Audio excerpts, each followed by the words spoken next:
بسم اللہ الرحمن الرحیم۔ میرے محترم ناظرین سامعین، آج میں آپ کو ایک علمی لطیفہ بہت پیارا سنانا چاہتا ہوں۔ ایک مولانا صاحب تھے زمانہ قدیم میں، جو عربی فارسی کے بڑے ماہر تھے اور بچوں کو ترغیب دیا کرتے تھے کہ بچوں فارسی بولا کرو، فارسی میں گفتگو کیا کرو، فارسی کے بڑے موٹے موٹے مشکل الفاظ القابات خود بھی استعمال فرماتے اور بچوں کو بھی تلقین فرمایا کرتے تھے۔ قدرت سے وہ مولانا صاحب حقہ نوشی کے بڑے شوقین تھے، حقہ نوش فرمایا کرتے تھے۔ تو ایک مرتبہ ایسا ہوا، حقہ میں اوپر چلم ہوتی ہے، اس میں چنگارے ہوتے ہیں، انگارے ہوتے ہیں، اس میں آگ ہوتی ہے، نیچے پانی ہوتا ہے۔ تو وہ حقہ نوش فرما رہے تھے تو ایک چلم سے انگارہ چنگاری اڑی اور مولانا صاحب کی دستار مبارک پر جا پڑی۔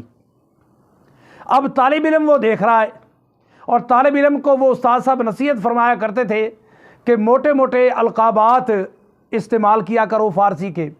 اب وہ بچہ، وہ طالب العلم اپنے استاد کو کیسے کہتا ہے کہ آپ کی دستار پر چنگاری ہے یا وہ انگارہ پڑا ہوا ہے؟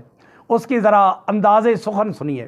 وہ کہتا ہے، میرے محترم مکرم محتشم معظم، میرے معمبر، میرے قبلہ و کعبہ، واجب احترام، واجب التکریم و تعظیم، میرے سیدی و سندی، میرے جناب بدیع الزماں ہمدانی حضوری قدوسی دامت برکاتہم القدسیہ، مثال کے طور پر نام لیا ہے۔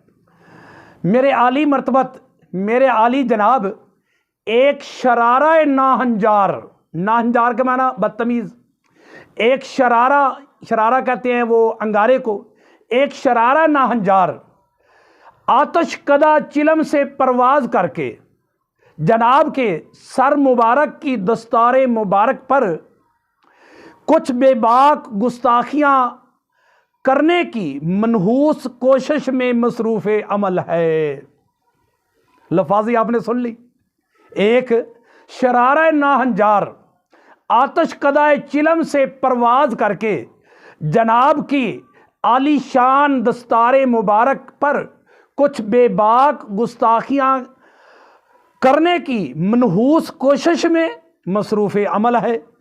اگر بر وقت اس بے ادب گستاخ کی نامساعد کوششوں کو ناکام نہ بنایا گیا اور اس کا تدارک نہ کیا گیا تو مستقبل کے چند لمحات میں جناب کے فرق مبارک کی، جناب کے فرق مانگ کو کہتے ہیں، سر کو کہتے ہیں، جناب کے فرق مبارک کو ایک عظیم الشان نقصان سے دوچار ہونا پڑے گا، اور جس کے تلافی کے احتمالات کی تمام راہیں مسدود ہو جائیں گی۔ اتنی دیر میں مولانا صاحب کی کھوپڑی مبارک کو وہ چنگاری پہنچ گئی، وہ انگارہ پہنچ گیا۔ جب سر جلنے لگا تو پھر مولانا صاحب کو پتہ چلا، تو پھر انہوں نے اپنے فرزند ارجمند اور اپنے تلمیذ رشید کو چند نایاب قسم کی فصیح و بلیغ گالیوں سے خوب استقبال کیا۔ اللہ حافظ۔